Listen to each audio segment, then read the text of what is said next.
Hello friends स्वागतम आपलोगों और এটা নতুন ভিডিও লৈ फ्रेंड्स इंडियन ऑयल कॉर्पोरेशन लिमिटेडर फाলৰ পৰা বহুকেইটা এপ্ৰেন্টিসশিপৰ পদ মুকলি হৈছে আৰু তাৰ অনলাইন আবেদনো ইতিমধ্যে স্টাर्ट হৈ গৈছে। তো আজিৰ এই ভিডিওটোত মই আপোনালোকক কম যে ক'ত কিমানটা পদ ওলাইছে, ইয়াৰ বাবে কোনে কোনে আবেদন কৰিব পাৰিব, আবেদন কৰাৰ বাবে আপোনালোকৰ কি কি কোৱালিফিকেশন লাগিব, লগতে এই এপ্ৰেন্টিসশিপবোৰ কৰিলে আপোনালোকৰ কি কি লাভ হ'ব, আৰু ভিডিওৰ শেষত কম যে আপোনালোকে ইয়াৰ বাবে কেনেদৰে আবেদন কৰিব।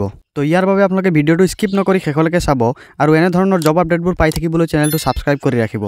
फ्रेंड्स এইখন হৈছে ইয়াৰ অফিচিয়েল এডভাৰটাইজমেন্টখন যিখন 3 তাৰিখত মুকলি কৰা হৈছে আৰু ইয়াত যদি আপোনালোকে চাই ইয়াত টোটাল আপোনালোকৰ 11 ধৰণৰ পোষ্ট আছে আৰু এই 11 ধৰণৰ পোষ্টৰ বাবে আপোনালোকৰ বেলেগ বেলেগ কোৱালিফিকেশনৰ প্ৰয়োজন।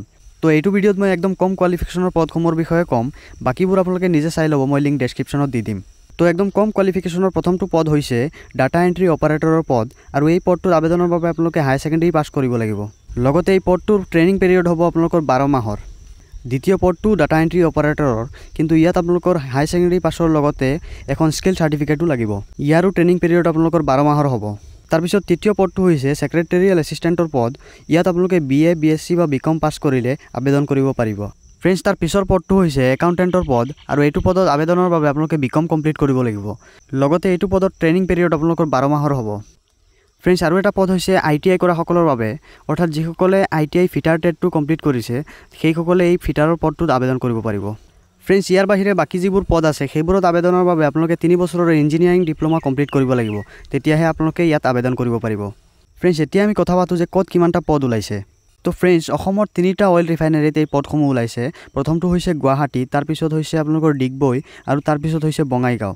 গুৱাহাটীত টোটেল 114টা পদ মুকলি হৈছে, ডিগবৈত টোটেল 60টা পদ মুকলি হৈছে আৰু বঙাইগাঁৱত টোটেল 145টা পদ মুকলি হৈছে। বাকি পদসমূহ অসমৰ বাহিৰত অৰ্থাৎ গুজৰাট, মহাৰাষ্ট্ৰ আদিত মুকলি হৈছে। ফ্ৰেন্ডছ এই পদসমূহৰ বাবে অল ইণ্ডিয়া কেণ্ডিডেটে আবেদন কৰিব পাৰিব আৰু ইয়াৰ বাবে কোনো ধৰণৰ এপ্লিকেশ্যন ফিছৰ প্ৰয়োজন নহয়। ফ্ৰেন্ডছ এই এপ্ৰেন্টিসশিপবোৰৰ সুবিধাৰ বিষয়ে ক'বলৈ গ'লে এই এপ্ৰেন্টিসশিপবোৰ কৰি থকা সময়ত আপোনালোকে মান্থলি 8ৰ পৰা 10,000 টকা ষ্টাইপেণ্ড পাব আৰু এপ্ৰেন্টিসশিপ কমপ্লিট হোৱাৰ পিছত আপোনালোকে এখন সাৰ্টিফিকেট পাব, যিখন সাৰ্টিফিকেটৰ জৰিয়তে আপোনালোকে অইল ইণ্ডিয়াত পাছত যেতিয়া পাৰ্মানেণ্ট ভেকেন্সি ওলাব তাত বহুতখিনি সুবিধা লাভ কৰিব।